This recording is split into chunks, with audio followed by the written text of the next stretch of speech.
All right, so just give me a sec, guys, here. And if you guys haven't already, if you guys can like and share the stream, see if we can get some more friendly people here, that'd be appreciated.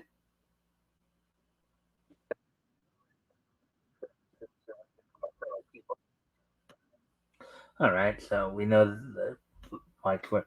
All right, so hello everybody. Welcome to our weekend edition, our weekly panel show where we talk all things niche.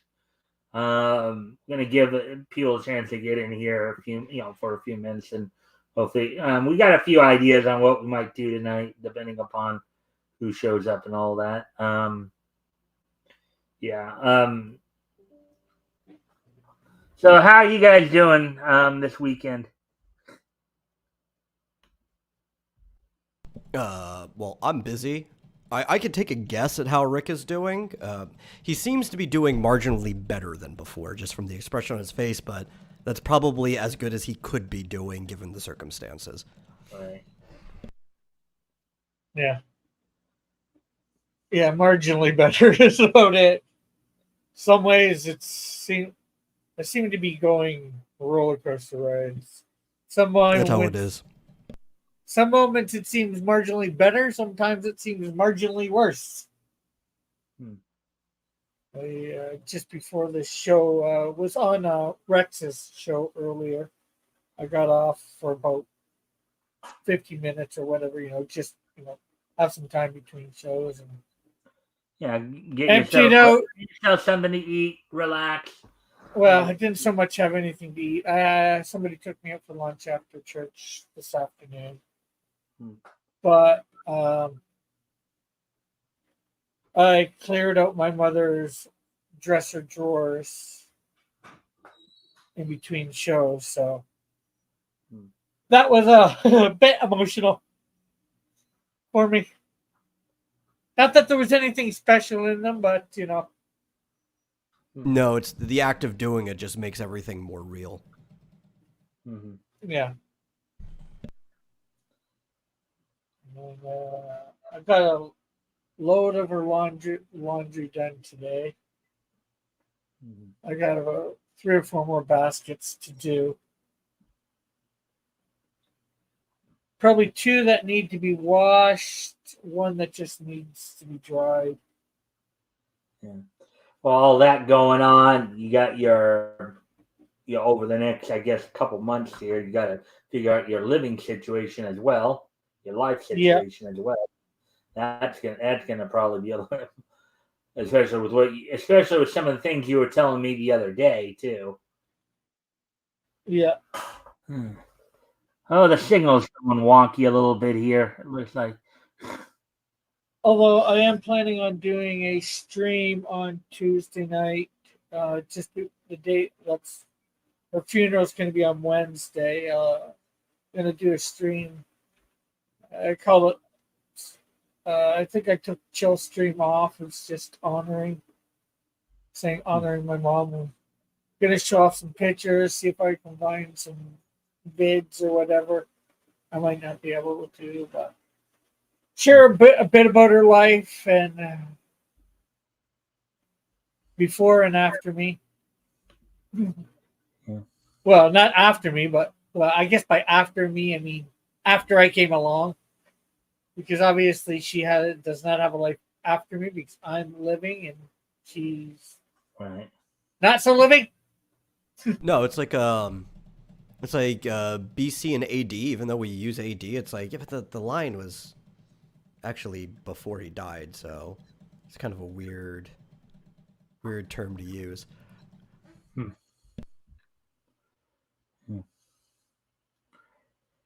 All right. Well, let's see. I dropped in on metal last night as well, late last night. Where I heard we were discussing on one of the characters. It sounded like Kyle Bear to me, who is a pretty well known voice Yeah, actor. and it very likely is. I think it'll be forever till we find out credits though. But you're probably right. Yeah. I mean, Yeah, I know, I've met Kyle before, and there was a time I would hang out with him when I'd go to conventions, and also, Of course, I know a lot of his work. I know his vocal patterns. So, he's one of those voice actors. I pretty much if I hear something, even if I haven't read the credits, I could probably pick up, and I'd probably be right most of the time that it's probably him. You know, yeah. Actually, the thing is, how I know that word is a his last name is pronounced a bear, because there actually used to be a quarterback way back in the '80s who was a quarterback for the New Orleans Saints named Bobby Abear, who spelled basically his name the same way, Hebert. I think it was basically like it's obviously French. It's a French name there. Yes, but there are also localized versions of names. I do believe his is probably said that way. I always thought it was said that way because it's a French name. But I've had people yell at me either way. I've heard it said both ways in interviews, and I think Kyle's just too nice of a guy to correct anybody. Yeah. So, anyways, okay, so to get things started off, we'll start with you, Rick, since you're in the upper right hand corner. If you guys want to, and again, if you guys want to do your intros, share any links, before we get going here. Well, okay. Well, I am Rick Piper. Normally, I'm a YouTuber. Well, I guess I still am a YouTuber and still will be. Have my own comic company, but I don't know what there's a but to that. There's not really a but to that. Just half out of it. What to say? But anyways, tonight I'm just actually for my link to as we're starting, I'm gonna share my mom's obituary on the funeral website for anybody that might want to read it, since we were talking a couple of minutes beforehand about that. All right. So there. And hopefully they'll have the guest book. I was talking to the guy today that I was been talking to. Apparently he's got to approve them. He said he was supposed to be doing it today, looking at them and approving, but nothing's showing up, so I don't know what's happening. Well, I mean, if he doesn't do it by tomorrow, I'd say just call him and see what's up. Well, if it's not a tomorrow is a holiday here. Although I'm sure he'll be in the office. It's a holiday here too. In the yeah, state. with Labor being Day. Labor Day, I figured it was, but but I think he still will be there because funerals happen every day, right? Mm-hmm. Unfortunately or unfortunately, so or maybe they don't, so he might not be. I might call him. Well, he deaths might happen every day. Funerals, not so much.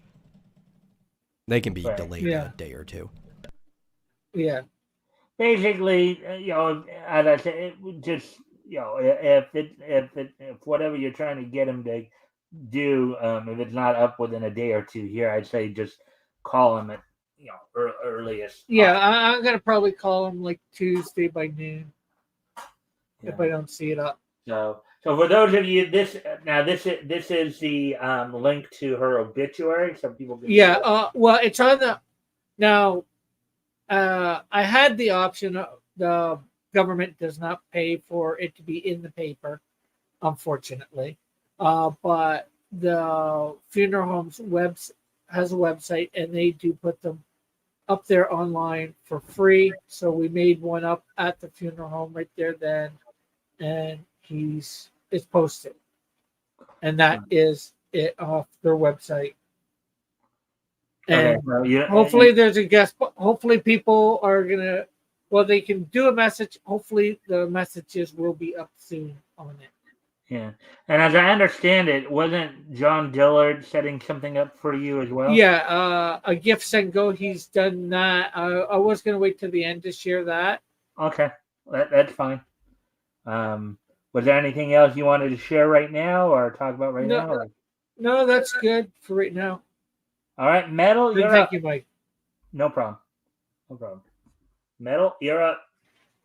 I'm the Metal, and I already signed the guest book, so I'm just waiting for that to be approved. If it does, I don't know. They might see my IP is American and reject it. I wouldn't be offended if that's the case, but I I did can't write see that I was a remote colleague. So, but I run many things, and lately I've been streaming multiple things. I'm actually not doing a game stream tonight after this show. I might actually be doing a work stream. I was going to do art, but I'm thinking I might just video edit on stream because why not? And if you guys want to follow any of the random stuff that I do, you can watch the Vomitorium. Just go over there and subscribe. And You want to put that link yeah. up to I your did. channel? I'm just waiting for it to catch up over here. Yep. There it is. If you guys want to go check out Metal's content,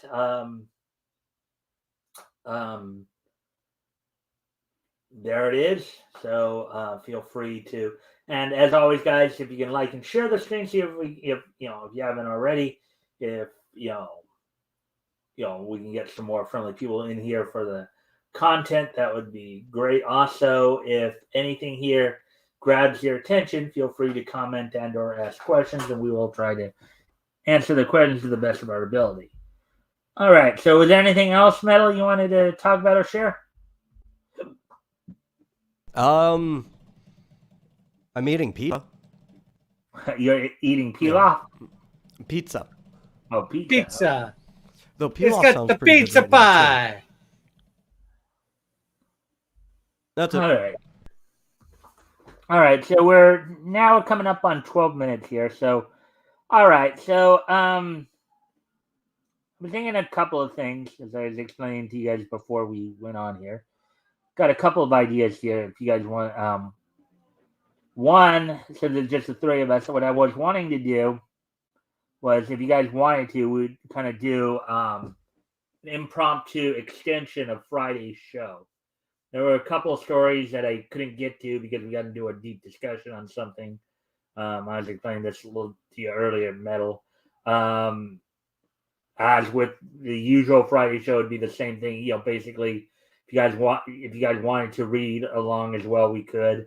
Up to that, because I wanted to get these stories in, as so that as we move forward down the line, if you guys aren't feeling up to it, we can also look up an article on Pounding Into Comics. I would suggest maybe reading one for the moment and see where things go. I'm wise.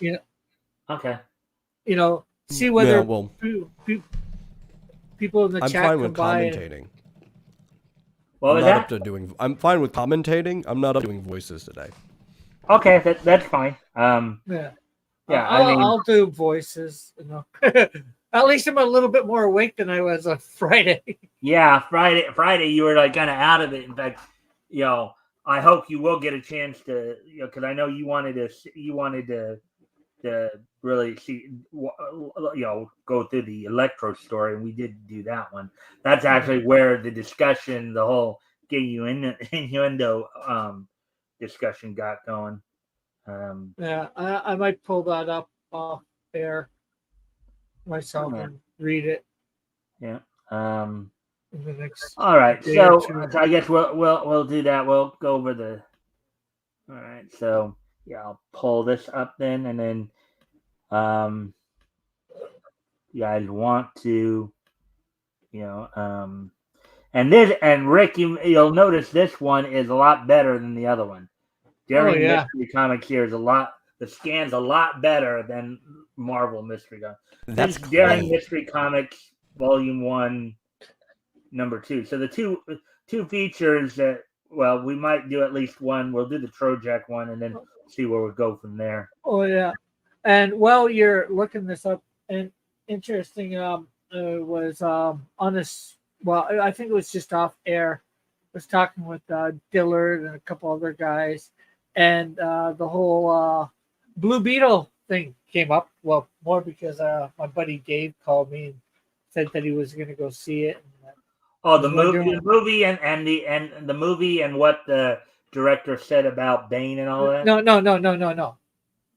My buddy called And he said he was going to go see it and he wanted to know whether I wanted to come along. I'm like, no, I'm not up to it. Like, you go, you'll enjoy it because you know nothing about the character. You know, I I'll probably see it. May if it's still in theaters when I get back from LA. I'll probably see it on a cheap night because I know I'm gonna bitch and complain about it. Mm-hmm. It might be a good movie if it wasn't Blue Beetle, but no, because they heard me talking about my conversation, they got talking about Blue Beetle, and I had mentioned that we had read the original Blue Beetle and showed that he was. I looked up the comic and showed them what his original look was, not the chainmail that they were used to for Dan Garrett. Yeah.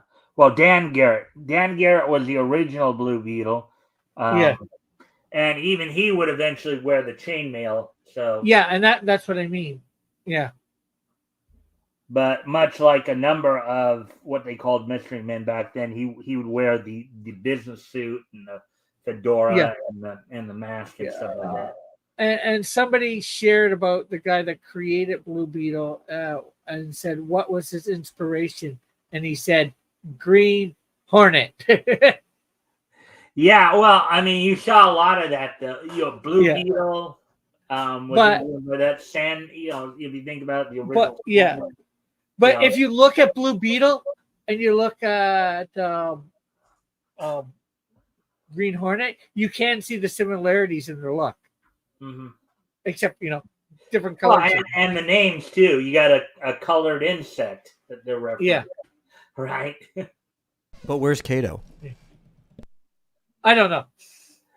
Well, They had to change some stuff, right? Blue Beetle's sidekick was, I believe, his name was um, Bucky. Actually, I believe Bucky or Sparky, one of the two, was the name of Blue Beetle. But he came later. He wasn't.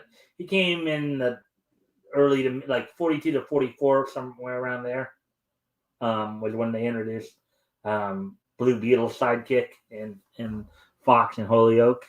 Um, all right, so with that, we'll go ahead and get this started in here. Let's do this area here. So Daring Mystery Comics. Let's see, what time is it now? We're 17 minutes, going on 18 minutes into this. Okay. So here we go. Daring Mystery Comics, February. Detective Adventure Action number 2. Zephyr Jones, Rocket Marvel. The Phantom Bullet, Scourge of the Underworld. Trojak, the Tiger Man. And he's not to be confused with another character who was operating out of India in the 40s named Tiger Man as well. Look at how bright this scan's very good here. This looks like it's probably a reprint Hmm. version Hmm. because things are a lot brighter. Usually, when they did a reprints like this, they looked a lot better. Yeah, which would make sense, right? Now, I don't know who would have reprinted it. Maybe DC, since they had some of the characters like no, wrong company. Well, remember this is Marvel Yeah, yeah, on it, so yeah. It's timely. Yeah, that's why I was trying to correct myself. yeah. I knew when I said DC, I was wrong. The fact that we were talking about Blue Beetle a few minutes ago messed my mind up. But yeah, probably Marvel reprinted it years later because it's Trojak, the Tiger Man, King of the Jungle, by Gregory Sykes.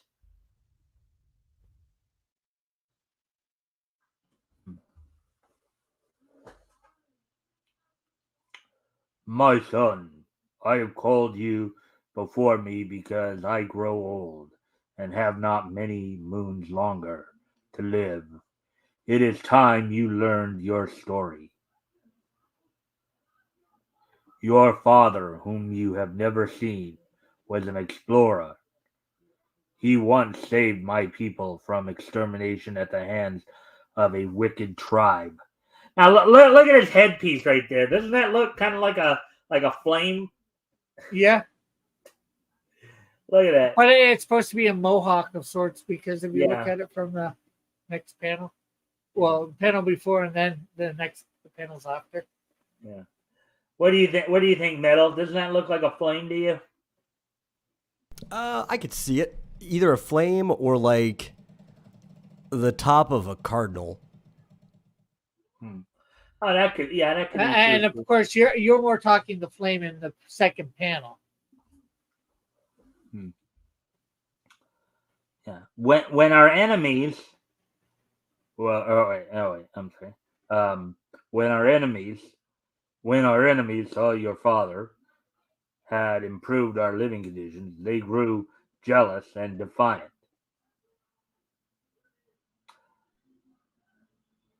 There is room for all to be happy. Come join us in this better life. You want to do the Okay, my white people do not like the white man's civilization which you have brought here. No jungle people shall be superior to my tribe. but your father refused to allow our people to be humbled. It was then that the evil tribe proceeded to fire our village and harm our followers. That's an interesting way of saying that. Proceeded to fire our village. Hmm. But then again, I guess the broken English aspect of it, I guess. Um, and so your brave father led us to victory, but alas, he was killed in the midst of battle. You were but a baby then, but my people were grateful. They raised you like their own and have learned to love you. Isn't that sweet? Yeah. Through your superior intelligence, you have become a white god here. You speak the language of the animals. Your strength and fearlessness has never been equaled, but you are nevertheless a white man. My conscience bids tell you this. And so, Trojak. Oh, wait, oh. And so, Trojak bids goodbye to the natives and animals he loves and swings off through the trees with his only faithful companion, Balu the tiger, following him. I guess I should have read that after I read this part. Um, Well, no, yeah, after the next panel, actually. yeah. Go forth, seek your own people. It is your duty.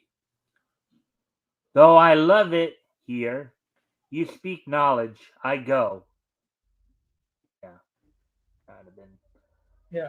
It's It's tricky how reminding me they a bit of Tarzan. It's tricky how they sometimes. For many moons he travels. He passes over strange new country where name is little more than a myth um, to the denizens of this part of the jungle. Suddenly he comes to a halt and sniffs the air. It is a new strange scent. Is it not, Balu? Proceeding with the stealthiness of Nolo the leopard, he comes upon a queer procession. Um, You gotta love that. Weird. yeah, and in this case, Meaning as weird, we of noted course. before, queer means like strange or weird, Weird. not the other I meaning. don't Not. know, man. Look how short those shorts are. I think it might have a different meaning too. Yeah, I don't think though people would have at this point in time, considering how queer was used. I don't think people would have picked up on. Although With the blue that they have there in his fur underwear, it almost blends in with the color that they have for the sky behind. So it almost looks like they didn't color in that part of him. He's just see through there. Hmm. They are strange pale creatures, much like the reflection I see in the tranquil waters. Rick, you want to do that guy right there? There's only one way to get work out of these savages. Now get going. So these are my people. Somehow my heart is not with them, but with the poor natives instead. Suddenly, the party sights Balu, the tiger. The leader hurriedly fires his gun. The bullet grazes the animal. As the leader turns to fire again, a form hurtles out of the trees. Quick as bomb, the lightning. The he wrests the weapon from the explorer. The natives flee. The whites raise their guns, but before they can fire, Trojak is gone. So rest, Yeah, for those of you who may not know, is the base word for the word wrestle. You know. yeah. But I was gonna say again with the shorts that the first shorts that Trojak is wearing being blue, I don't think it was the proper choice here. It doesn't really there. It either looks like it's see through or just doesn't go with him. Well, Okay, it I think looks you're kind of interpreting this wrong, Okay. Rick. I think they're supposed to be black, and that's the sheen of the fur. Yeah. Well, that could be, but I think they could have chose a darker blue. Mhm. Hey, Zane. Great Xenu's ghost. Um, Hey, I Jr. ghost. Huh. Hey, Jr. All right. So anyway, And you're probably right about that metal. It's just, but I think they chose the wrong blue to do it with. I think they should have This did looks something. almost too clean to be a scan. This looks like a remaster. Like they removed the colors and added it back in themselves. Yeah. Well, that's why I was saying a reprint. Yeah. Yeah, it could be a reprint. But this definitely looks like the inks almost look like the way they're supposed to be, but this looks way too clean for the age. You could easily desaturate all the colors out because of how bright the colors were originally to make this black and white and basically redo the colors from scratch. And that's probably what they did if this is a reprint that was scanned. let me go. It is Trojak, king of the jungle. He who draws his wrath is lost. You want to do that? Oh, I think I Oh, had. savage! He shall not interfere with our plans. Shoot him on sight, men. But the natives are panic stricken, and while the whites sleep, they steal away in the night. And in this case, what do you guys think "steal away in the night" means in this particular context? Run away. Mm-hmm.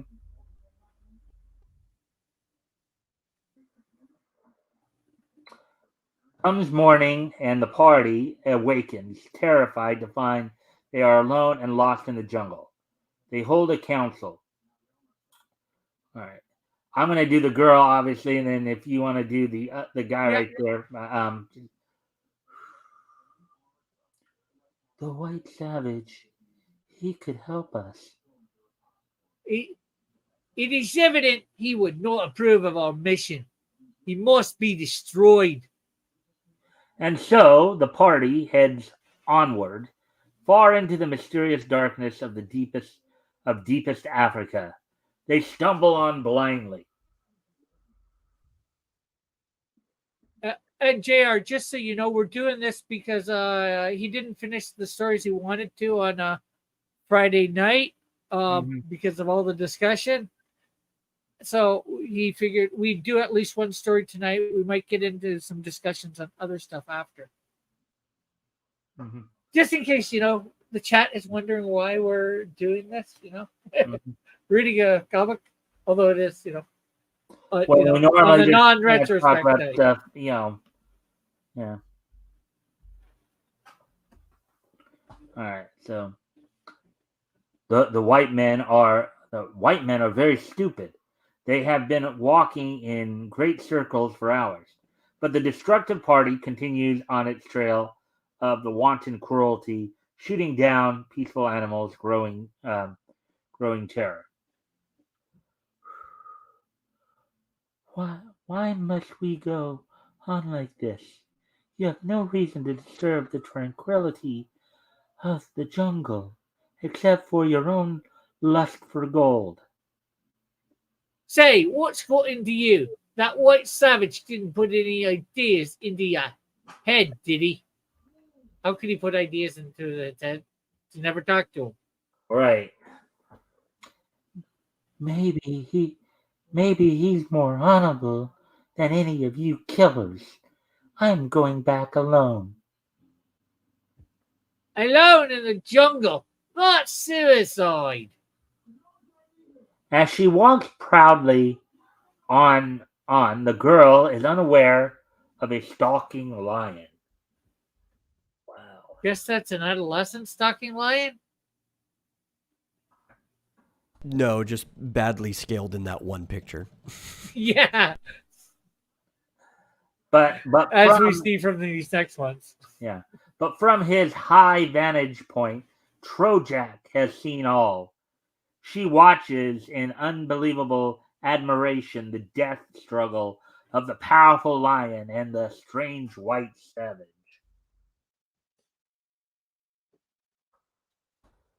With a mighty lunge, the beast cuffs the tiger, um, opening a frightful gash on his chest. The lion leaps to the kill as Trojak falls. The girl screams, but Trojak skillfully sidesteps. Look at how he's sidestepping. Yeah, and I think they misscaled again. Well, actually, for both of those panels. With a grip of steel, he squeezes the life from the struggling beast. I want to thank you and also apologize. You do not understand me, do you? He picks the girl up in his arms and swings off through the trees.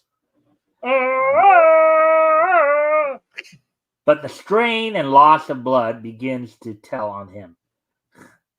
Interesting way they put a tell on him. Yeah. High above the ground on a great branch, he drops faint in his tracks.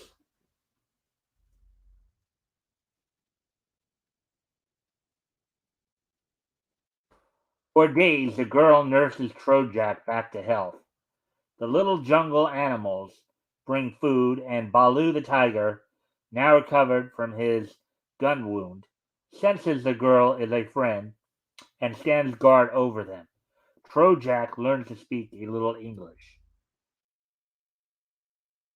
When he is well enough to continue, Trojak and the girl continue their search for the whites. They finally spy them staggering about in confusion, lost, and half crazed with fear. The leader sees them, aims a bullet at Trojak. He ducks with unbelievable speed. Um, and then Trojak drops upon them and seizes the gun. Are we going down one and then over? Uh, Okay, no. Okay. Please, do not destroy the gun. We're desperately lost. Trojak, relenting, beckons the party to follow him. He leads them on until they see the welcome clearing of a native village.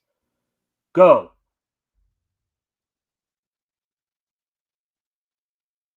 Trojak, you are one of us. Will you not come to our land and learn our customs?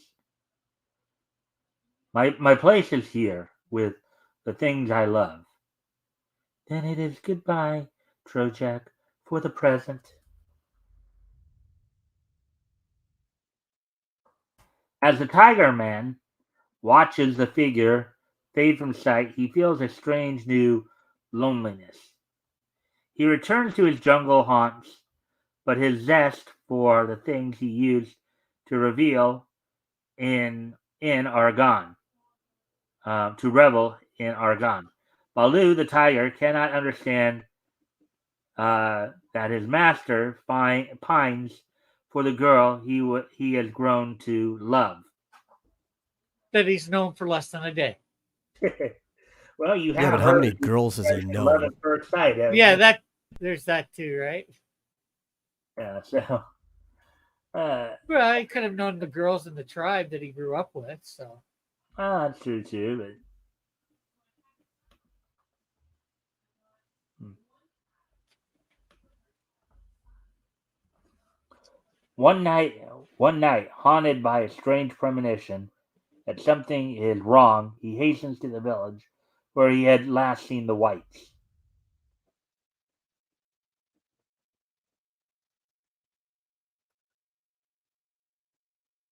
You want to do the native right there? oh, death to those who beat our people. Hmm.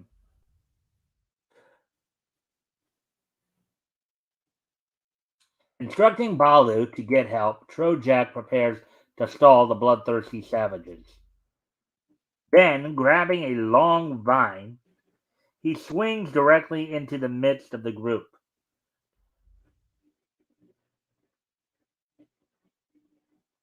The Jungle King snatches the chief and, using him as a shield, cuts the bonds from the captives. Run for the hut. I'll protect you from the deadly weapons. Forget me about me. Death to the intruders.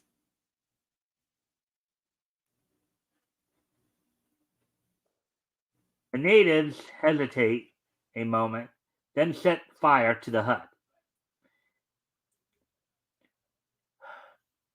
If we die, Trojak, I am glad it is to be in your arms.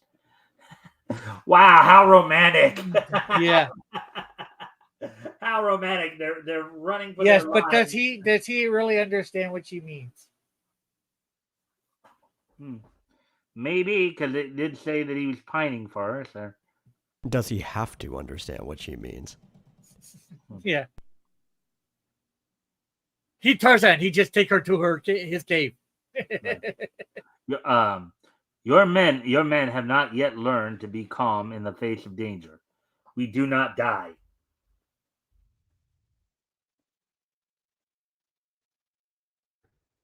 Just then, a terrific din is heard as a horde of Trojak's jungle friends, directed by Balu the tiger, come to the rescue. I guess this is a din, this group of animals here, I guess. You got an elephant, you got some tigers, some lions, all his mighty friends there. With Trojak leading the way, the savages are quickly routed.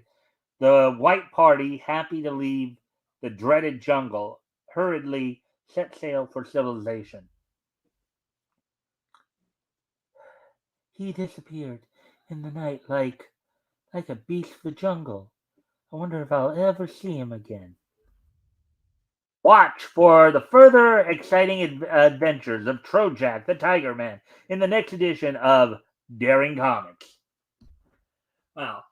Now, comparing it, that kind of went kind of quick, didn't it, Rick? Yeah. Now, There wasn't this one was obviously. this one, according to my sources, was 10 pages. The Namor story was 10 pages. You remember how long it took us to get through that Namor story? Yeah, it seemed That's like a lot longer. I think it was a little bit more than 10, but even with, the little bit of, wording that it was hard to read, you know. Well, we I got think into it some was discussion too on a few things too there. yeah. Well, we did a little bit of this. Obviously, I don't think as much as Namor, but Yeah. and you did have the information on the characters beforehand, but Mhm. Still, I think this. I would actually recheck how many pages it is. The Namor story, count them yourself. Yeah. I But would not right say, this second, of course. yeah. Uh, Now, since JR is probably the only one in the chat, maybe we should ask him. Do you want us to read the other story before going on with something else? If you're still here, JR.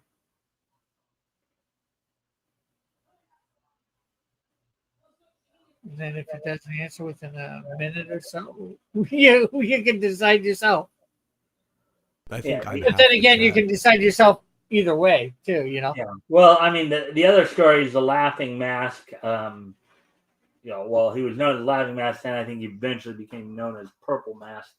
Another one of those like mystery men, but apparently, He says up to a couple alien faces and a purple thing.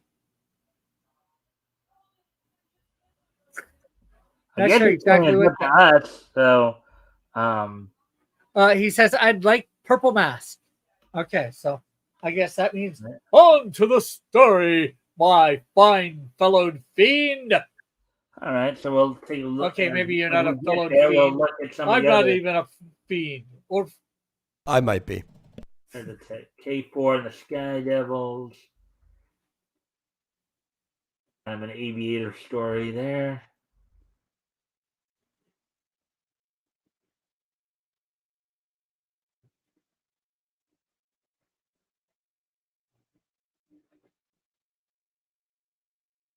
Mr. E.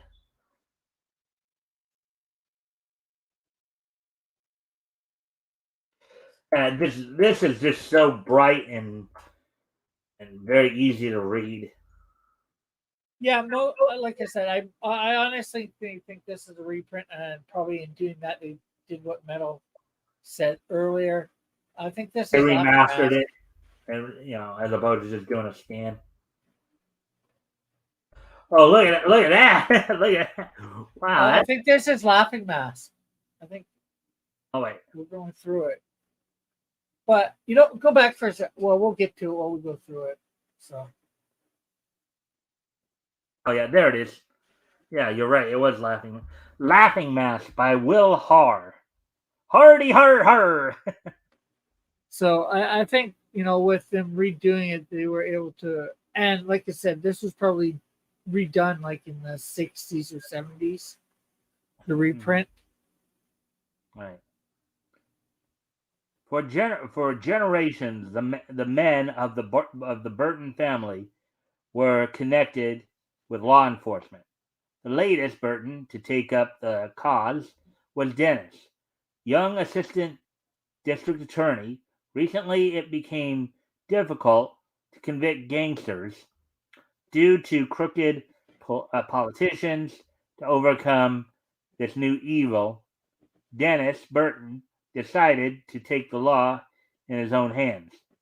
Thus was born the Laughing Mask, Dread of the Underworld. Now, I think he was originally called Laughing Mask, eventually did become Purple Mask later on, from what I gather, based on what we read about him earlier and what's been referenced before. The limited was whizzing along at a fast clip when suddenly the wheels on the locomotive collapsed.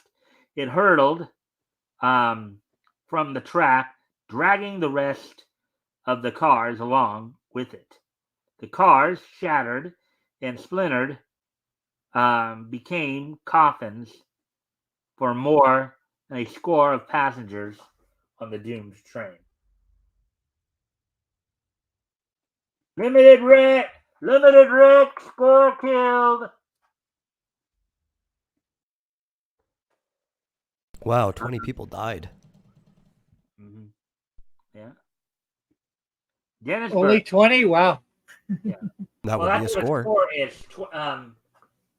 Score is a 20 when they say it like that. And I like this. This is like the first issue.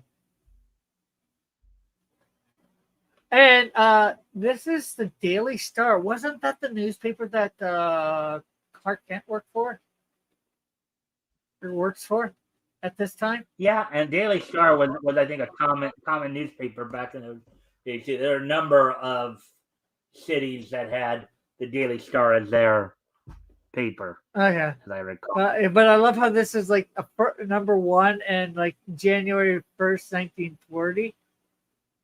It says for the No, paper. this book came out in December. It went on sale in December 1939. I think the cover date might have been like January or February of 1940, but it Yeah, was but it's just funny that you know it's the 1st of January, 1940, and it's the first newspaper oh, for I them. see what you're saying. Yeah, they have it listed as January 1st. Okay, on the newspaper. Um, Dennis Burton, young assistant district attorney, is conducting his own investigation of the train wreck. We find him in his laboratory testing a fragment of locomotive wheel. So, so I guess district attorney, assistant district, this particular assistant district attorney also apparently dabbles in science and chemistry, huh? Yeah. This wheel was sprayed with corrosive acid. All right, wait, okay, hold on. This wheel was sprayed with corrosive acid, which caused it to crumble. This was no accident, it was planned. Convinced that the acid was sprayed on the wheels of the Limited to deliberately wreck it, Dennis Burton goes to the railroad yard disguised as an oiler. Oh, he's going undercover there. Let's see. Two suspicious looking characters are talking. You want to do these two, Rick? Oi, Joe. No, not this one. We ain't interested in fright. Okay, I get it. They are overheard by Burton, who is in the cab. We only take care of the passengers train. Hey, Chuck. Yeah, and the next one is the Streamline Express. Oh, come on. We got a date with the bus. Jeez, oh, I almost forgot. Unseen, Burton hangs on to the spare tire as as the two men drive away. Now that must have been fun for because I think kids did that too back in those days. Sometimes they latch onto the spare tire the rear of the car and would ride along with it. Uh, Yeah.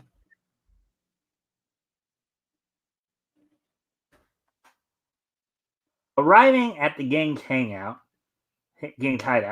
Dennis peers through the window and sees Lester Deeks and a mob of thugs.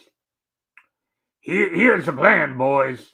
The spray we spray the wheels of the streamliner. Then Ben and Hank will bomb the Rapid Falls Bridge.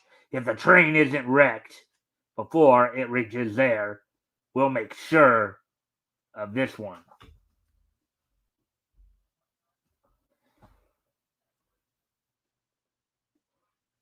Let's see.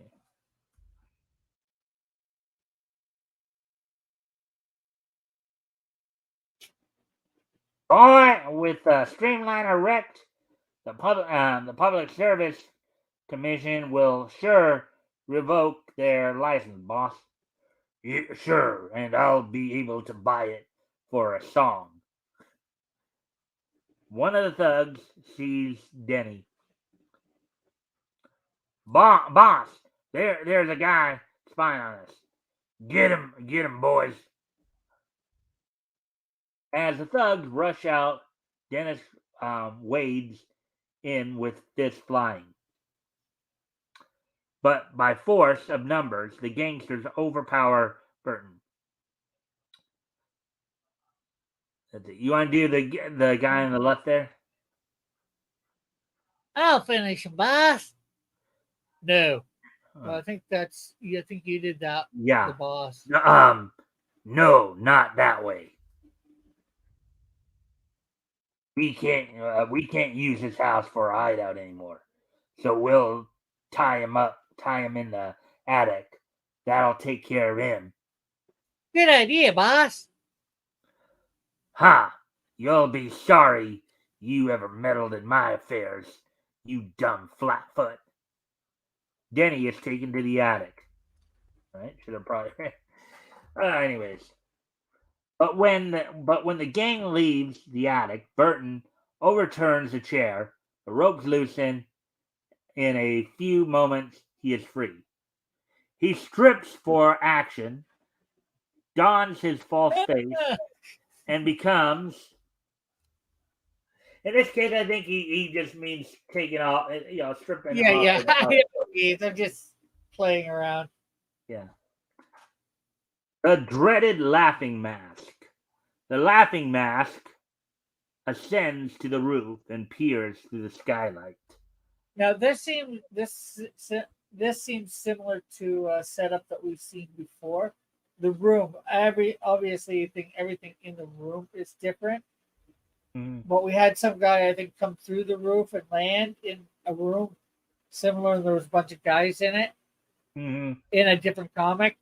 Yeah, well, I think these type of setups were very common back in the Yeah. 30s.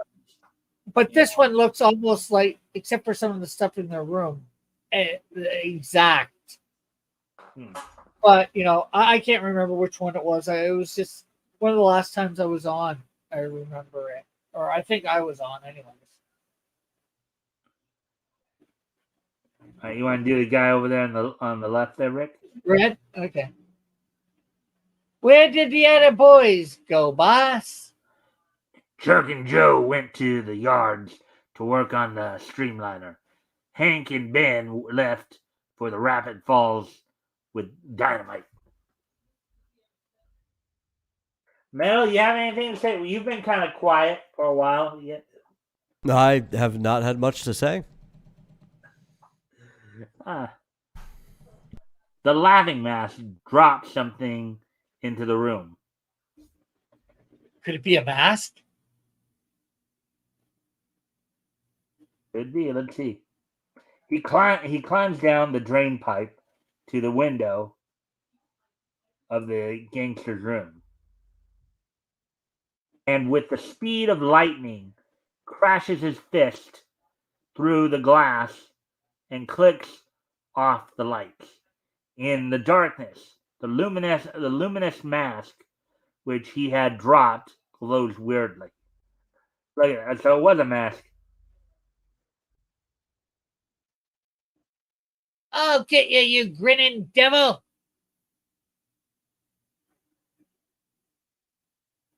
It was a different guy. You want to The do that guy, devil Dave? mask. The gangsters try to shoot it out with the laughing mask, but soon find they are no match for him. Say your prayers, Deeks. You're going to pay for the lives lost in the train wreck. Don't shoot! Please don't shoot! Deeks pleading falls on Deeks pleading falls on deaf ears. The laughing mask rids the world of a vicious criminal.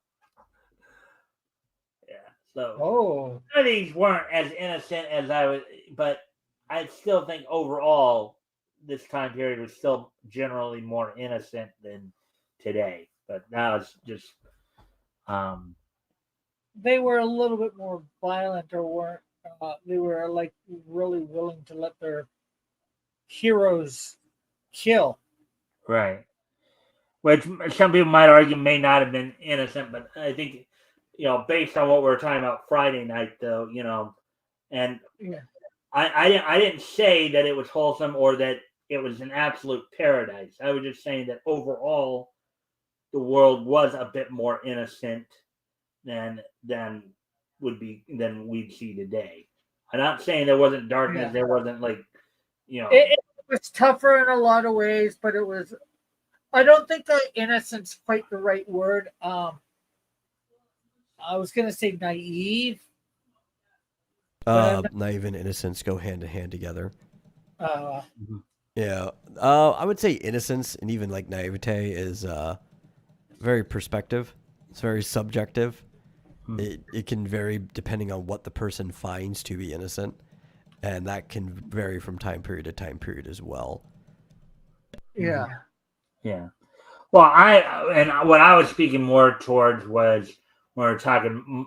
Grant, this is more violent. This is clearly a more mature comic, and but the point I was making, if you did have certain things like gay innuendos, I didn't think people as a whole, unless they were already predisposed to that thought process, would have picked up on any of like the sexual innuendos, particularly the gay innuendos that were happening at the time. Yeah. Well, maybe they were doing, for lack of a better way of putting it, a Disney thing where they have a lot of innuendos in there. The adult stuff that the kids aren't going to get, but the adults will. Mm-hmm. Yeah. Anyways, not that I want to delve into that discussion Yeah. again. Yeah. But anyways, with great agility, he jumps to the ground. Now to get those other rats. With the speed of the wind, the laughing mask races toward the railroad yard. Back of the yard, Give me the work. Give it to works with the acid, Joe. Huh. Leave it to me, Chuck. but at that moment, a bullet smashes the can from his hand. Hey, what the heck? Or what the? As the laughing mask tackles Joe, the other thug leaps into the cab of the streamliner and starts off. Uh, uh, this guy is, sort of reminding me of the Punisher.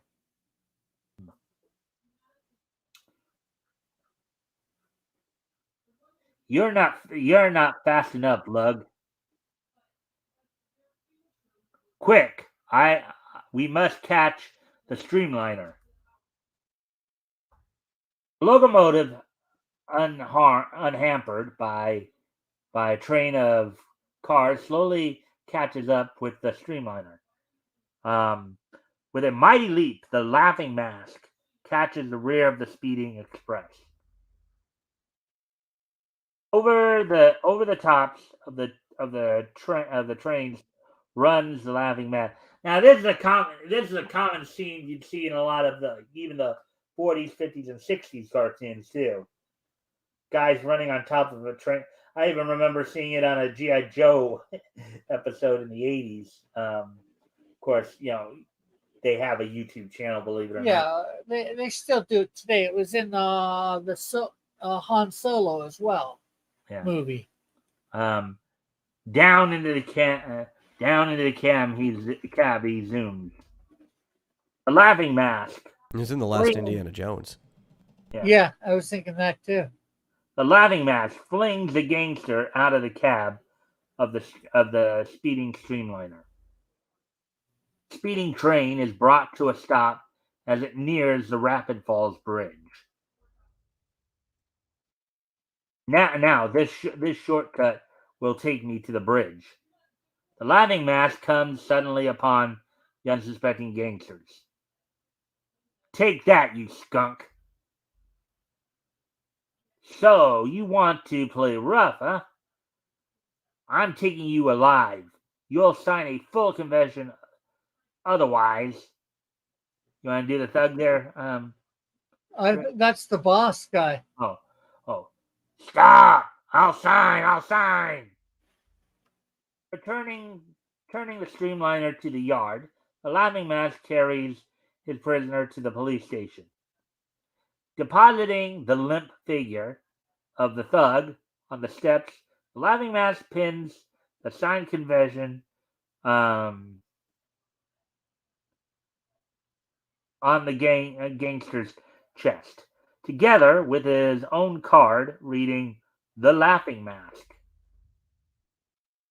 Did the officer hear it?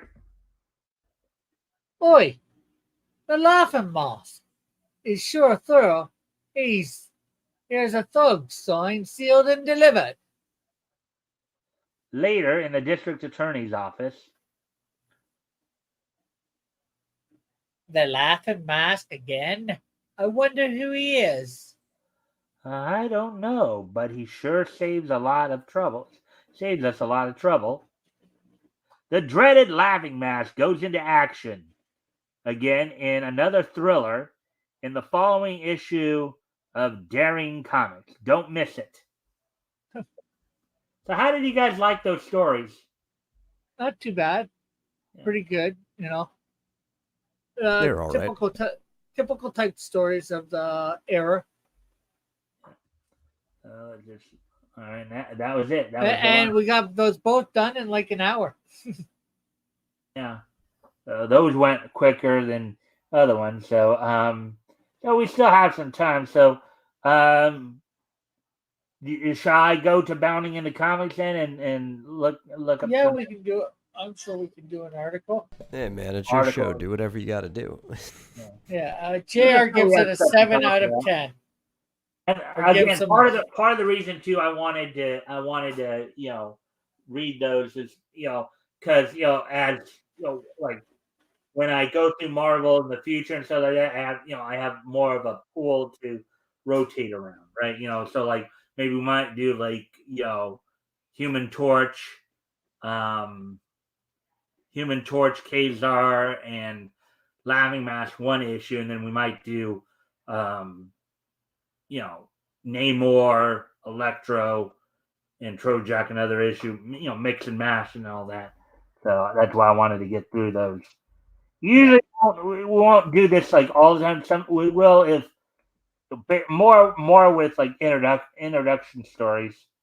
JR gave, I'm not sure whether it's supposed to be for both or just a laughing mask, but he gave it or them a 7 out of 10. 7 of 10. Yeah. All right. So, anyways, I did see a couple of stories.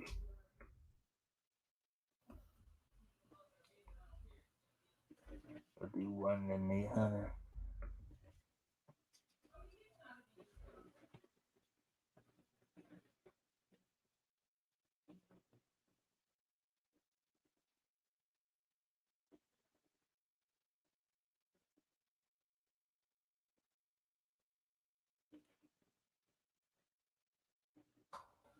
All right. This is where I was gonna start off from here. So this is the first article. We'll kind of go over here. Read it, and then of course you guys can give commentary on if anything if anything here that we go over here catches your attention, feel free to comment and or ask questions. We'll try to answer the questions to the best of our ability. If you haven't already, you can like and share the stream. That'd be appreciated. Actually, if you guys want to talk to the chat for a moment, because I do need to step away from the computer for a moment here. I'll be right back. Maybe I'll take this time and say, for those that don't know, that are listening, the illustrious John Dillard set up a GoFundMe in my honor. The Give Send Go. Yeah, Give Send Go. I said the wrong site, didn't I? That's okay. That's why I'm here. Can you tell I'm getting a little tired? Yeah. So I know. if anybody wants to contribute to it, there is the link. I was up at 5 a.m. this morning? Something like that. I know I was watching your show this morning while you were doing the video game. The train thing. Yeah, the space train. and hopefully I can sleep till 8 o'clock when my alarm goes off. Because probably when we end here, I'm probably going to try and go to sleep, and I'm going 2 hours early. I don't like doing this because it probably will mean I'm at like 5 or 6, if not earlier, with the way that I've been sleeping lately. Which, of course, is, I guess, expected.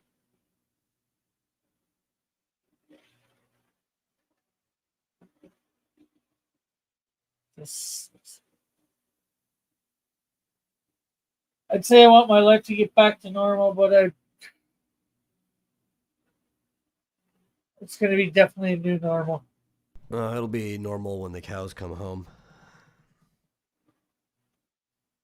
Well, I'm nowhere near any cows to come home, so that'll be a long time waiting.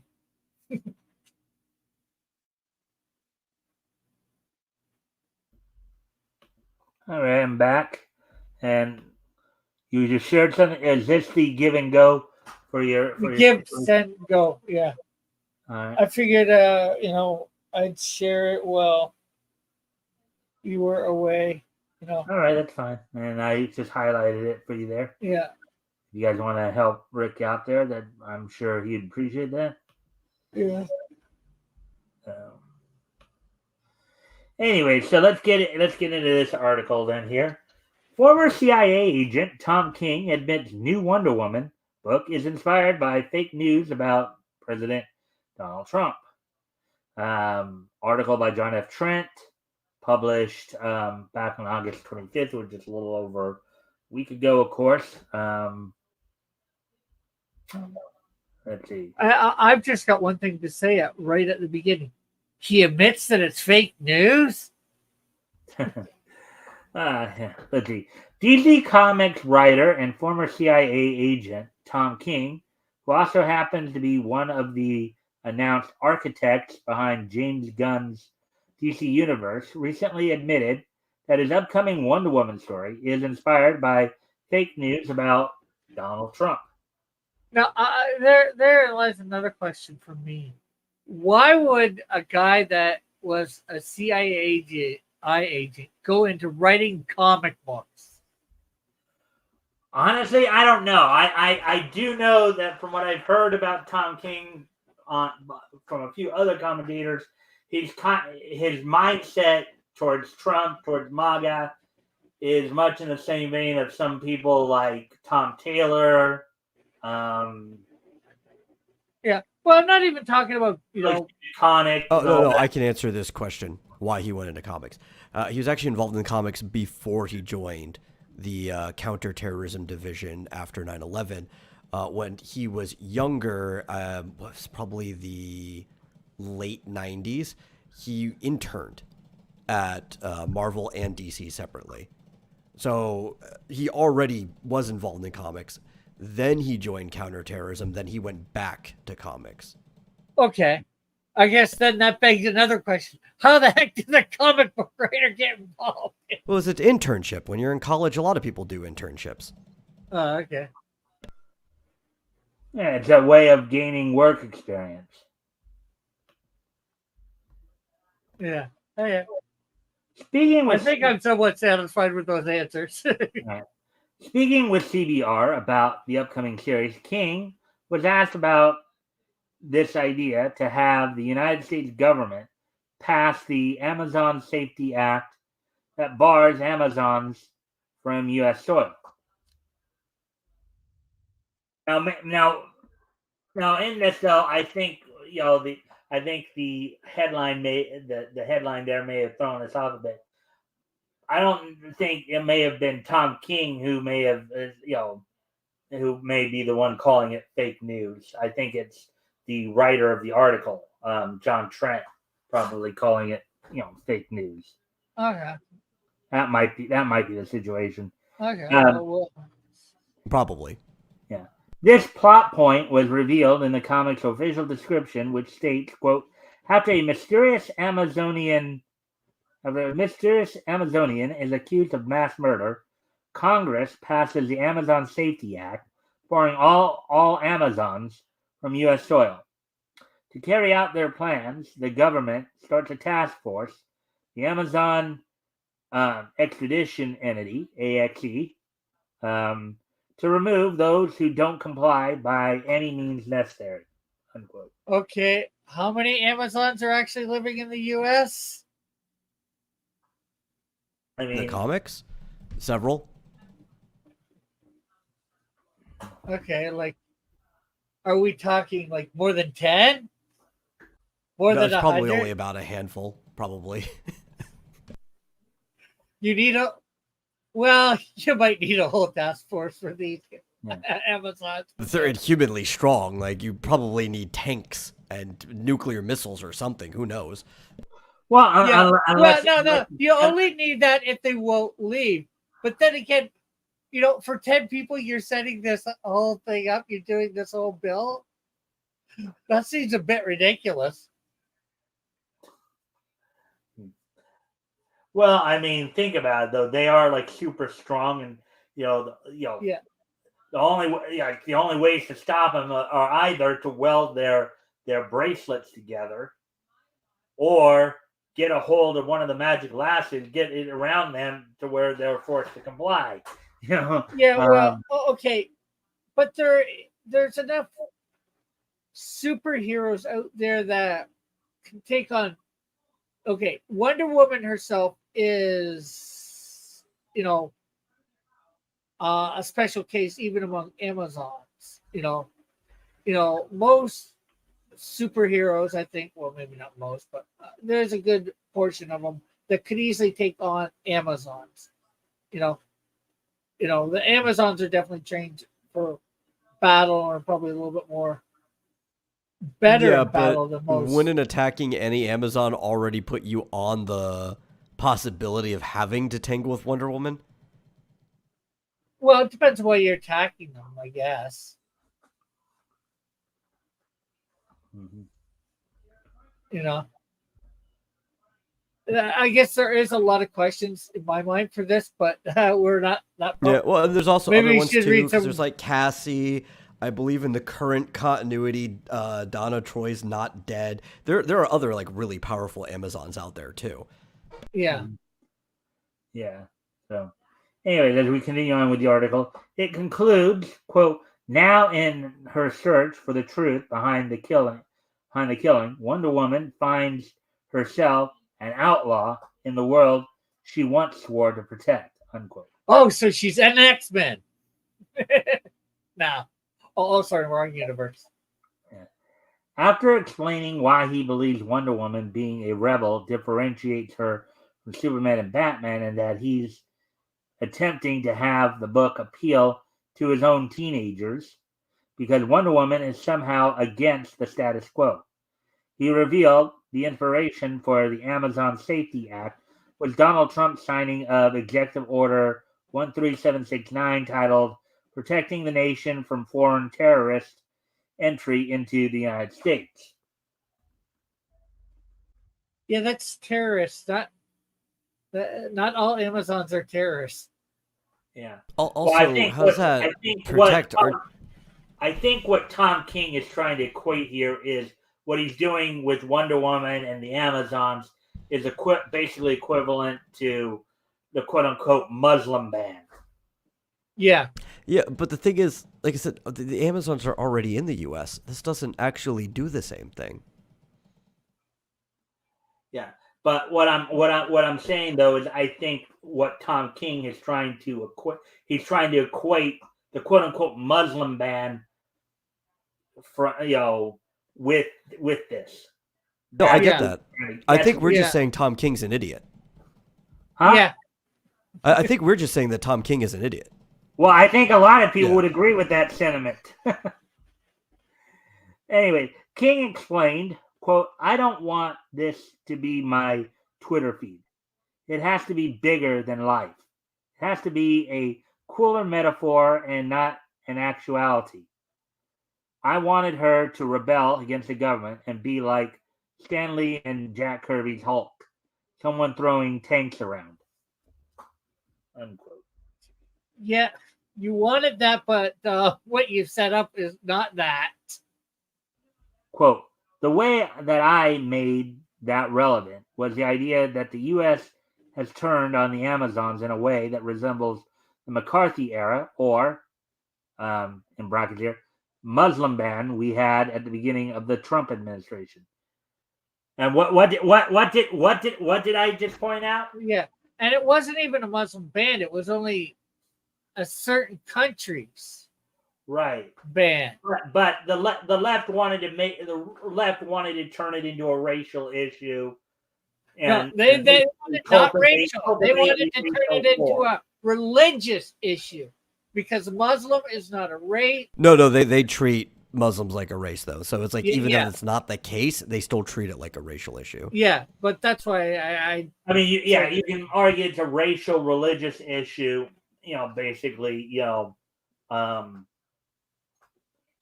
but it's the idea is the left wants to use this as a way to divide people, to get people to turn on the evil white people. It's like, I think we that are with them doing this, we need to call them on and say it's not racial, it's religious.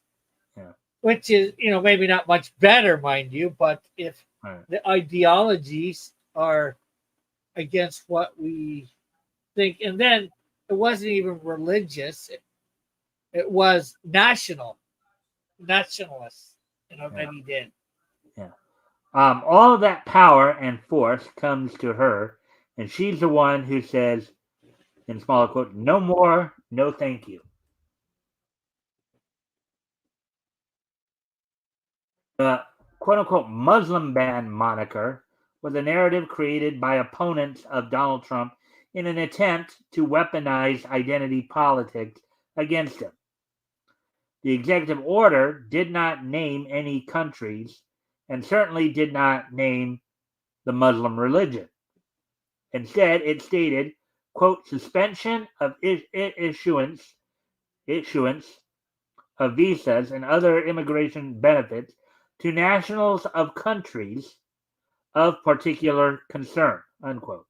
Those countries of particular concern at the time had been determined by the Department of Homeland Security as Iran, Libya, Somalia, Sudan, Syria, Yemen, and Iraq.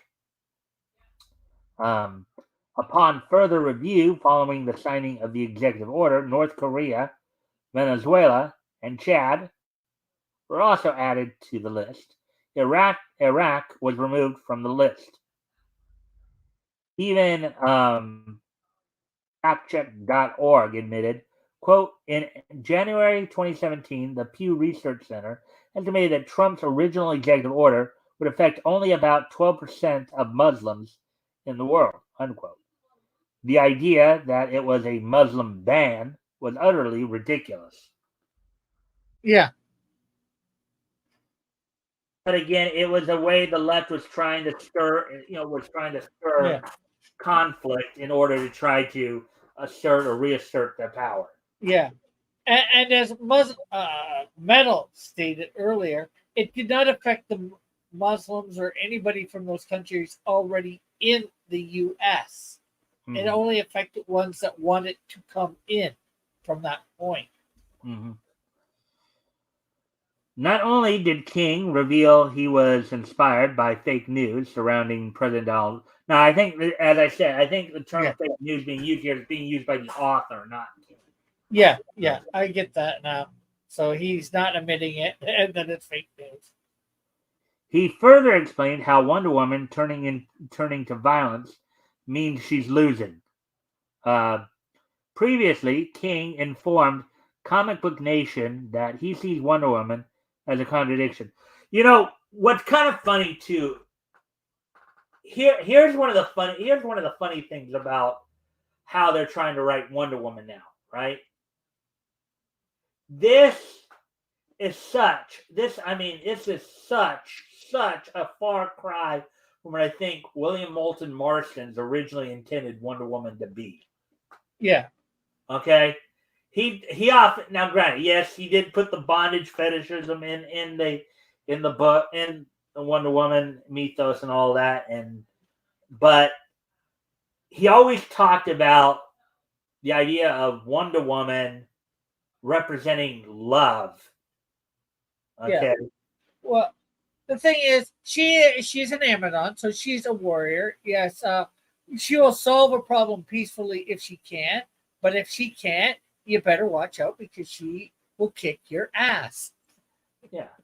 But I think he took that to almost an extreme that not even William Moulton Marston's.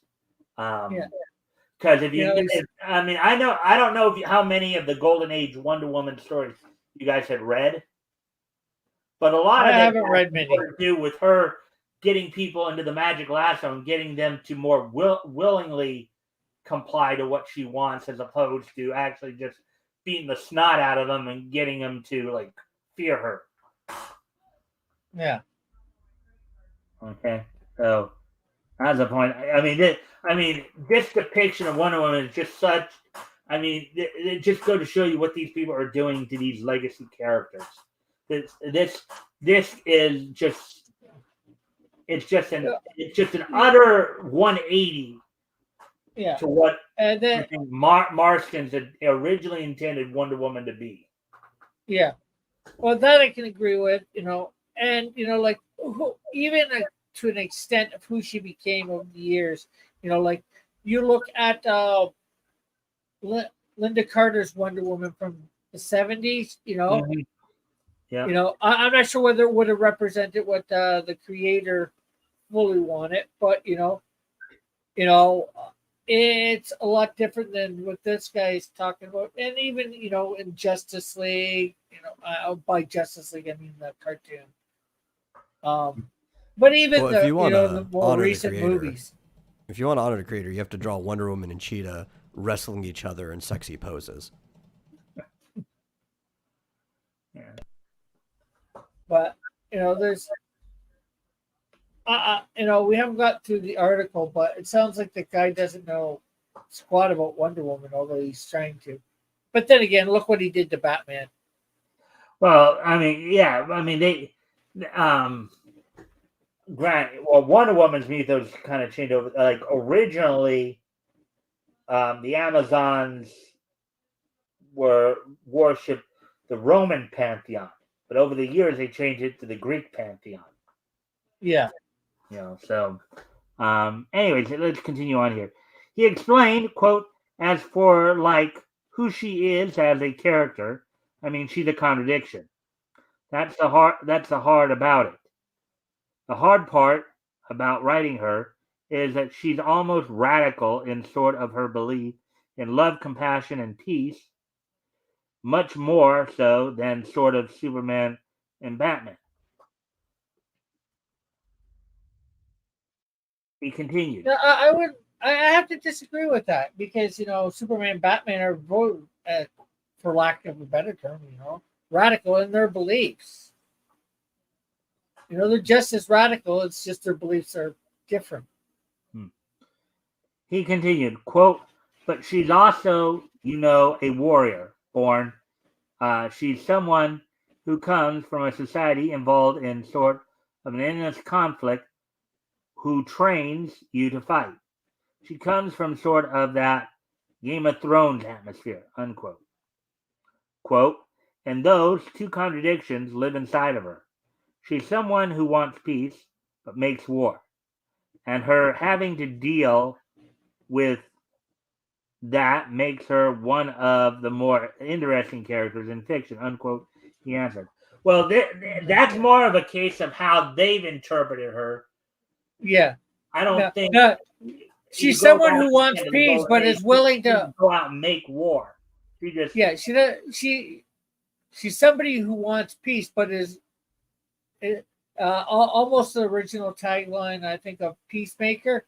He's willing to fight for it. He doesn't go make war, but like he's not about to back down. From a fight to make sure to keep the peace. Right.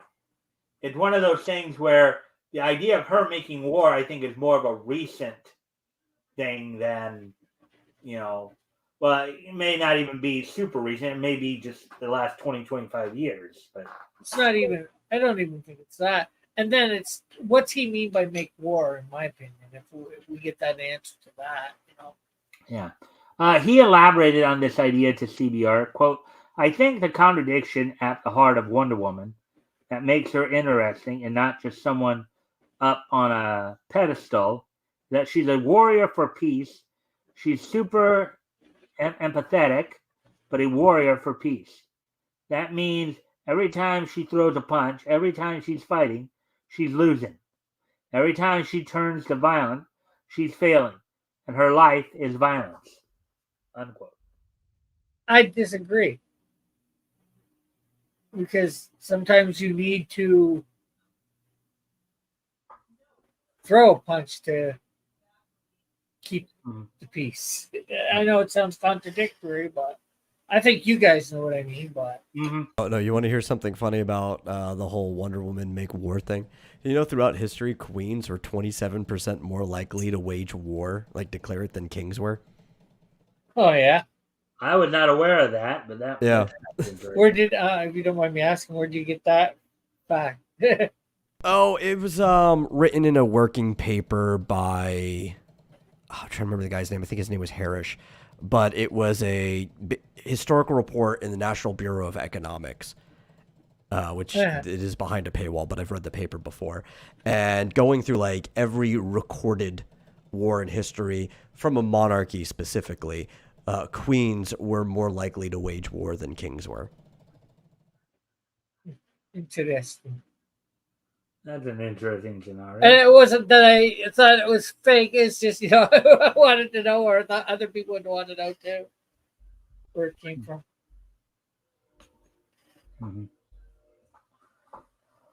Mm-hmm. Quote, what does that mean for her over the long term? That's part of what makes her a warrior. Her war is failure. That makes her interesting, compelling, and a cooler character. That's not someone on a pedestal, but someone who is down here on Earth, making decisions and compromises that affect all of our lives, putting the good above herself, unquote, he concluded.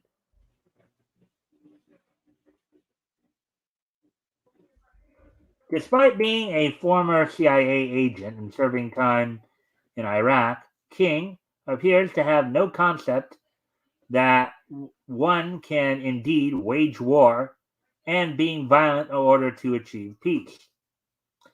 The National Conference of Catholic Bishops explained this fundamental reality in The Challenge of Peace, God's Promise, and Our Response, that St. Augustine viewed war, quote, in some cases, at least, to restrain evil and protect the innocent. The classic case which illustrated his view was the use of lethal force to prevent aggression against innocent victims. Kind of like, I think it's similar to the idea of, okay, if somebody's going to start bullying, little kids, then somebody else has to come along and, basically beat up or bully the bully, right? Or a little bit of so a kid does wrong, a spanking, or stuff like that to get them to realize there's consequences for your actions, and right. If you do that, you end up having more peace Spare the rod, people learn to behave. Spare the rod, spoil the child. Yeah.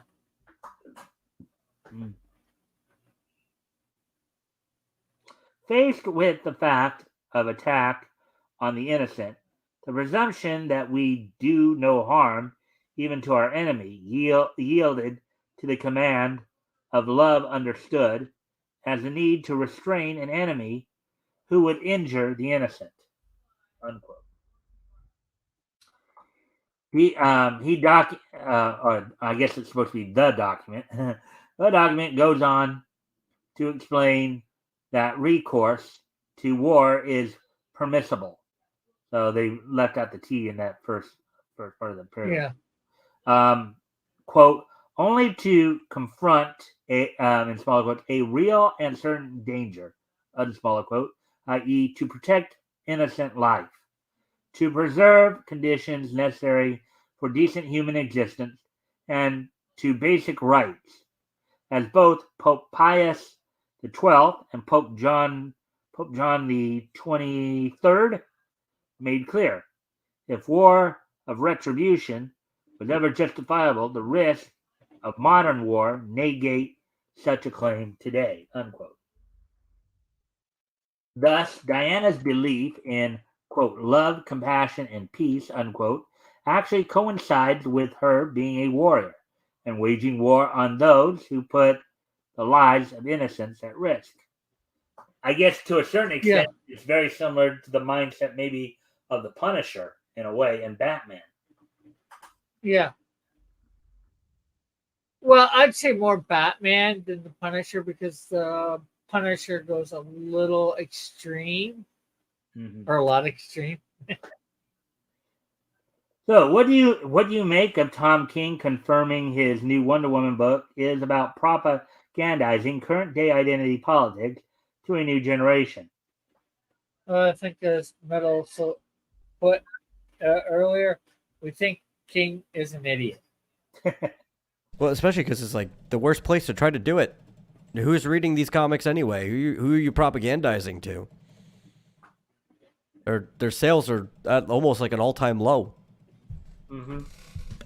Oh, and there's been people have been talking about for like the last year or two that DC and Marvel are dying, and stuff like this doesn't help, and stuff like when Kelly Sue DeConnick comes out and says stuff like, "If you don't like my politics, don't buy my book."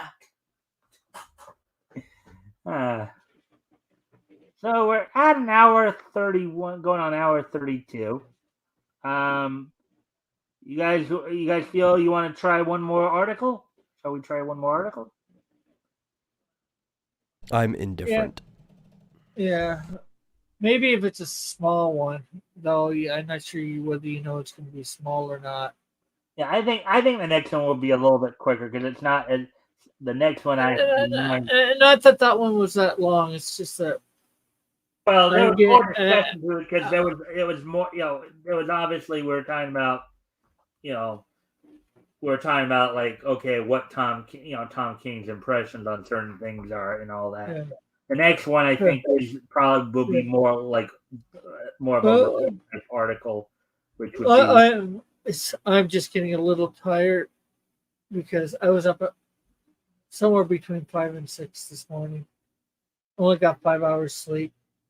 Well, and yeah, not that that's anybody's fault here. All that much the last couple of days, right? Yeah.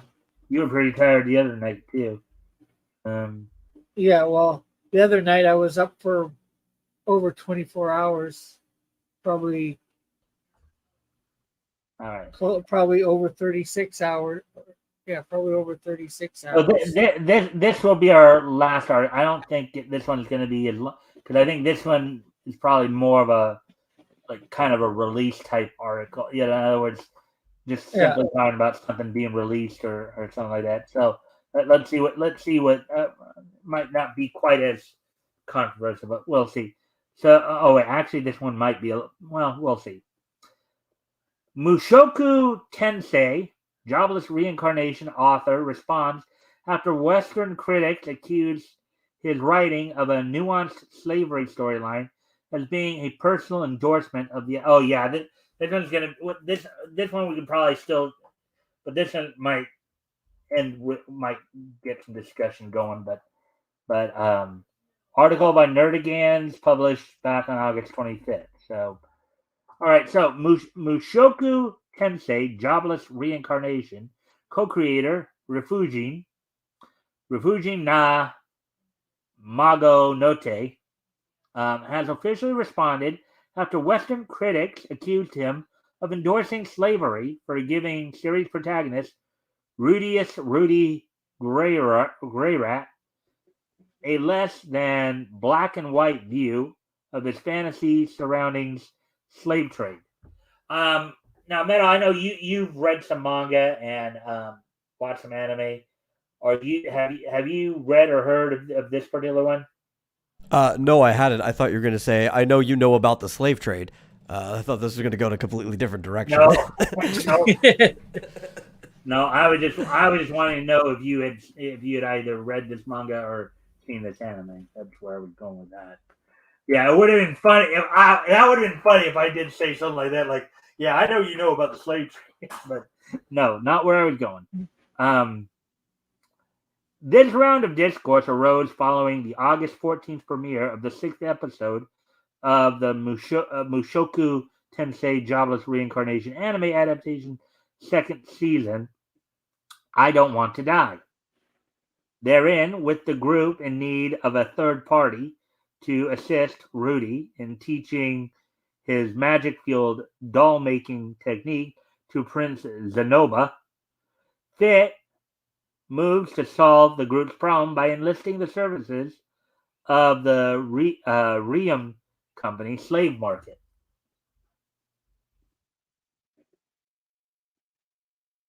After meeting with a number of potential candidates, Zenoba eventually settles on a 6-year-old dwarf girl, as not only do dwarfs have the skills and magical talent required for doll making, but certain magics are easier for children to learn who was sold into slavery by her parents.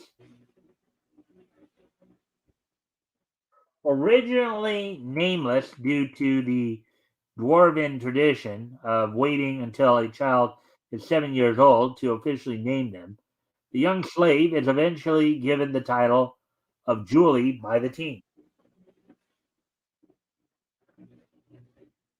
As per usual during its Japanese broadcast premiere, Magonote took to its personal Twitter to provide live commentary on the episode's events. Amidst Rudy and company's exploration of the slave market, the author moved to inform anime-only viewers of Rudy's personal feelings towards the forced labor industry's existence within the world, in parentheses here, as was originally explored in both the original light novel's 8th volume and the manga's 58th chapter, on parentheses. Quote, Rudius doesn't have much aversion toward slaves, unquote, the Mushoku Tensei author acknowledged, per a translation of his tweets provided by Reddit user um, FoxRealistic9972. Quote, he thinks that it's not necessarily the case that all slaves are unhappier than they were before becoming slaves. So while kidnapping is wrong, it seems that he can't outright call the entire slave system bad. Unquote. You guys have anything to say on what they're talking about yet, or? Well, I mean, I don't want to say he's inherently wrong. Morally, at a ground level, you can say that it is unjust for many reasons.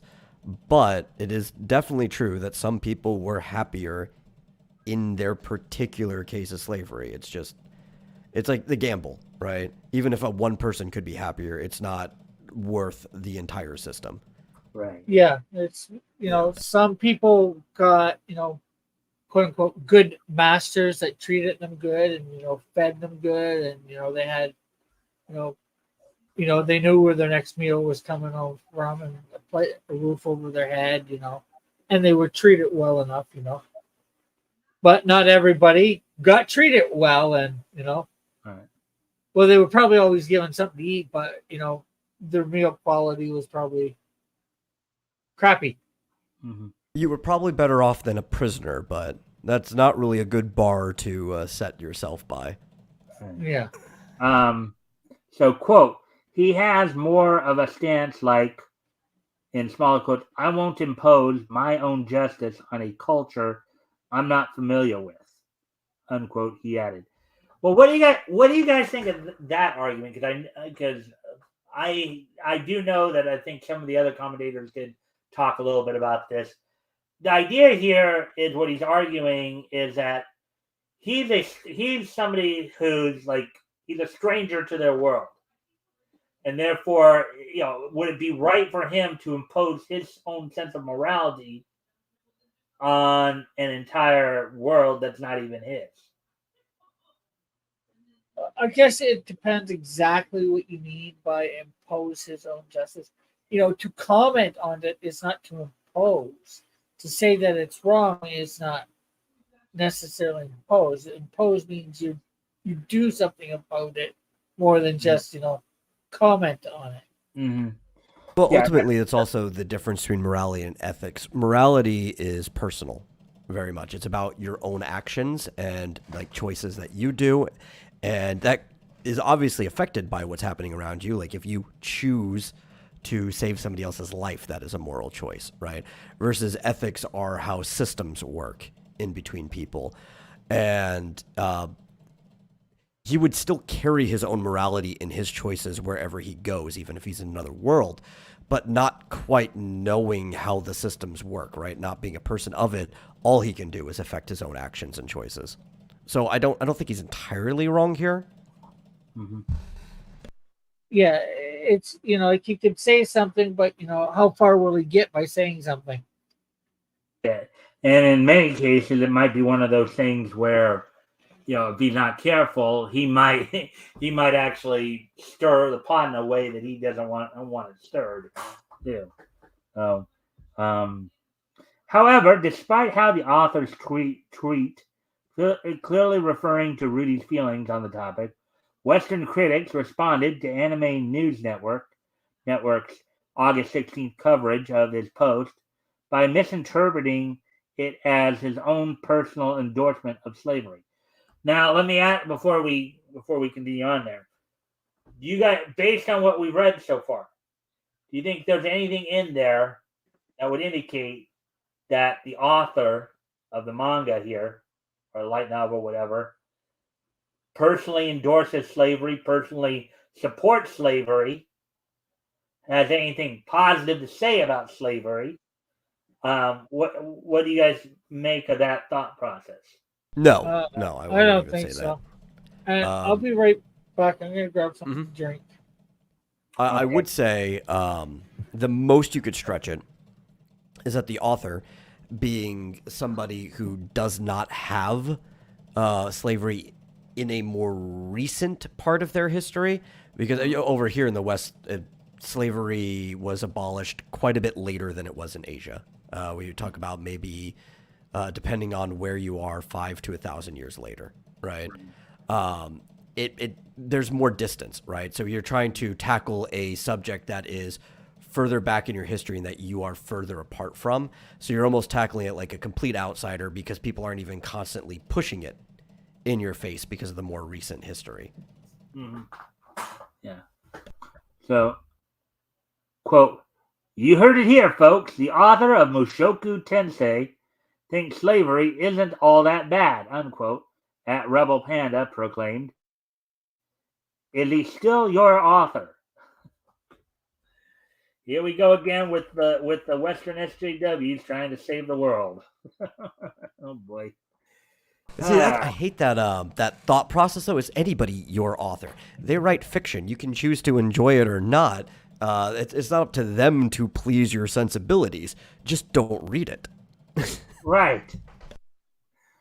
Yeah. Quote, I appreciate the clarification in that it makes me 100% certain that the author is a cretin, unquote, said at Nos Anime. Um, quote, not that I needed much confirmation from that author, unquote. Quote, centrist take of slavery is siding with the slavers. There, I said it, unquote. At Imasgiro declared, quote, this author is for slavery, unquote. I also find it funny that none of these people even have the remote understanding of what happened in any form of slavery. Mm-hmm. Well, because they probably just simply think that all slavery is what happened here in the States with black people and how they were treated. That's probably their only real concept That of what slavery is, and therefore all slavery is bad. yeah, Even no, though I agree. even But though, and I think you might have alluded to this before too, where there have actually been some, you know, historically there have been some societies where slavery was a natural part of their society. Sometimes people were sold into slavery, you know, because they were of a low economic station, and sometimes the only way to sometimes pick themselves up might have been to become a slave, like being a slave yeah, to I mean, depending on like a royal house or a feudal lord or something. what system you're in, you could have been born into a what would be a slave caste of society. Right? Slavery varied across, but I'm even saying, even with the American form of slavery, most of them don't even know what happened in that. Right? Like maybe they saw the movie Glory once or something, right? But most of them don't actually know what happened, right? They have like very brief cliff notes of it and this idea of what happened, but they don't go back. They don't actually read firsthand accounts of anybody who was involved in it, whether it was freed slaves later, whether it was during the time of slavery. There were plenty of interviews that people did with slaves that were dictated and written down. You can get the opinions of slaves and slave owners in books. You can get firsthand accounts, and most of them don't know anything that happened during that time. Mm-hmm. Yeah.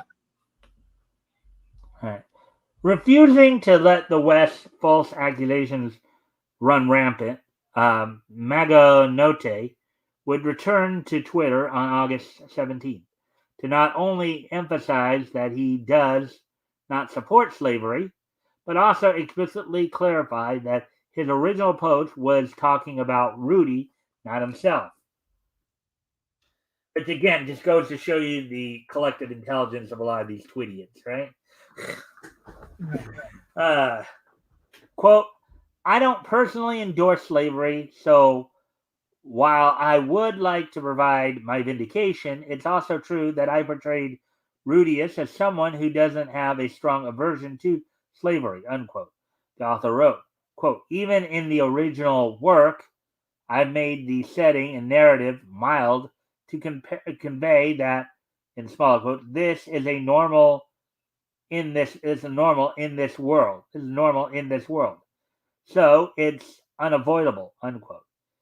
As a result, even if I want to be clarified, it can't really be helped. Yes.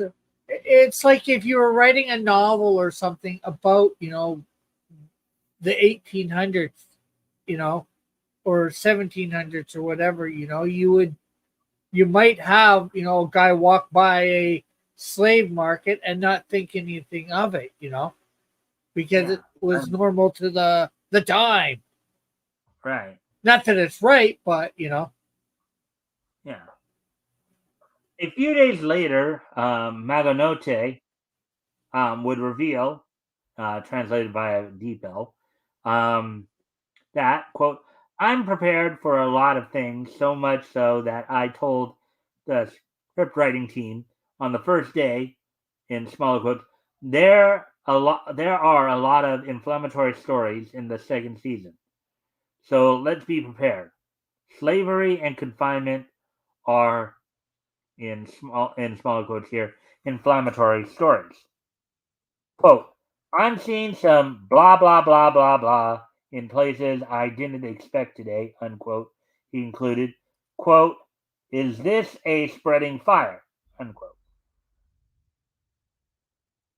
All right, so there we go with that one. So we got, well, that was an unusual to end that article.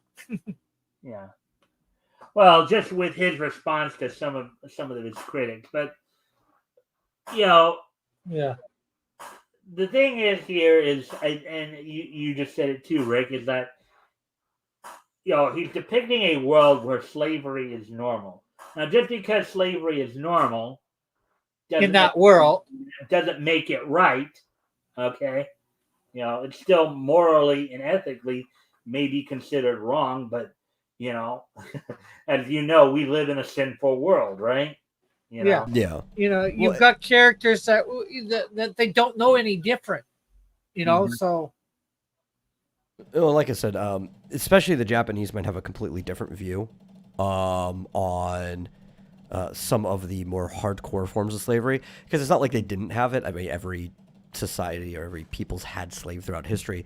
But I think the last time they even had a caste-like system that resembled slavery in the mainland Japan was probably the late 1500s, which is still not that long ago.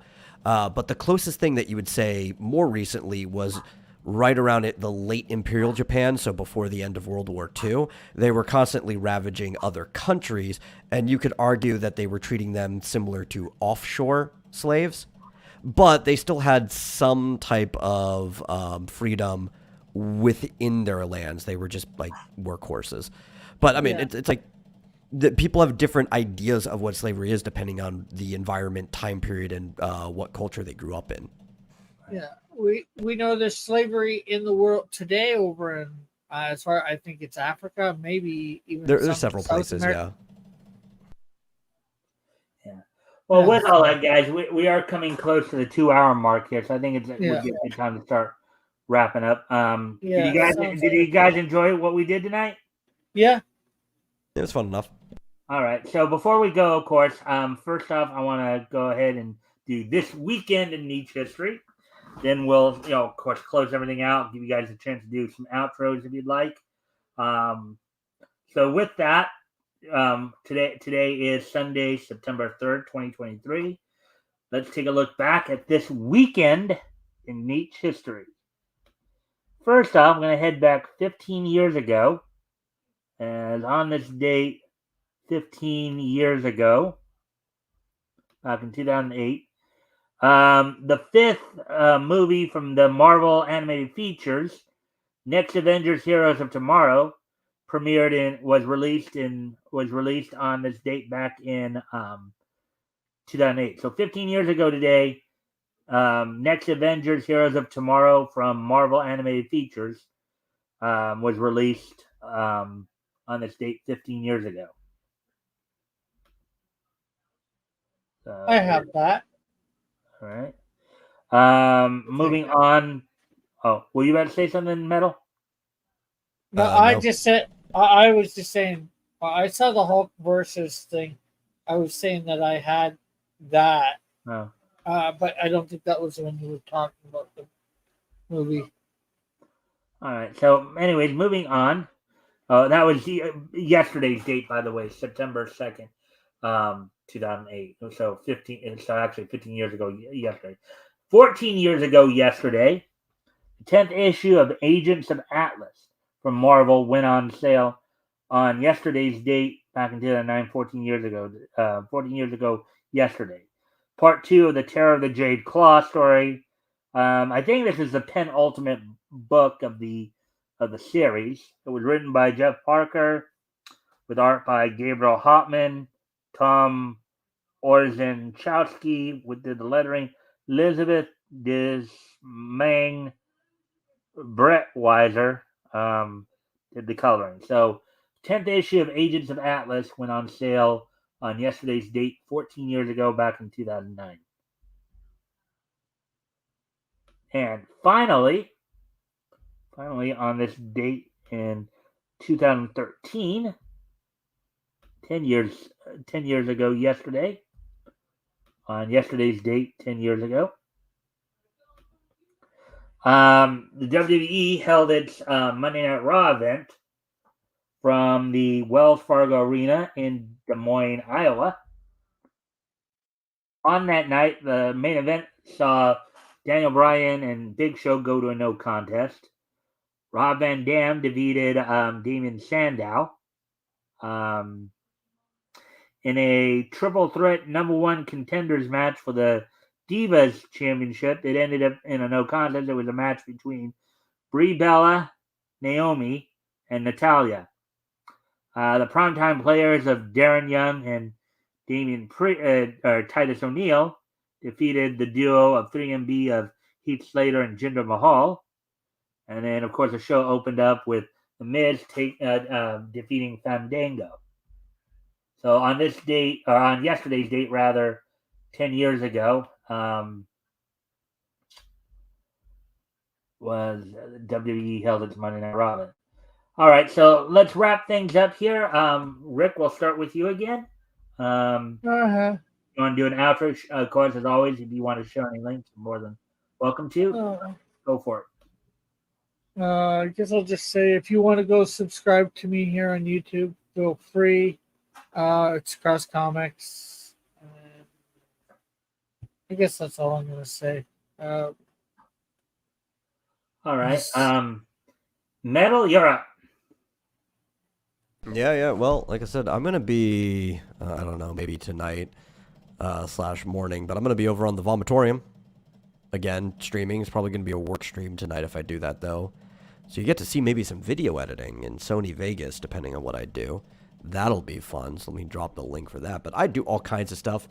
In fact, if I do any editing, it's probably going to be something related to Ecdynamis Chaos. So I guess it's even kind of a 2-in-1 when it has to do with the comics and stuff I make. I might be editing a dub of a short.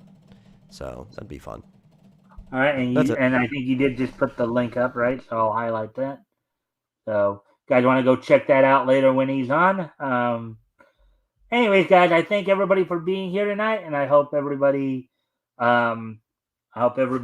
enjoyed it. Of course, we'll be back here tomorrow night with more niche news.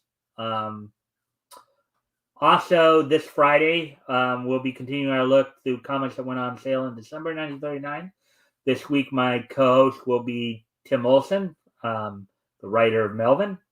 And we'll be looking at comics that went on sale from what we know of today as Archie Comics, primarily Blue Ribbon, Ring-a-Ting, I believe, be one of the features we'll probably be looking at. So with that, I thank everybody for being here, and I hope to see everybody back here tomorrow. Bye.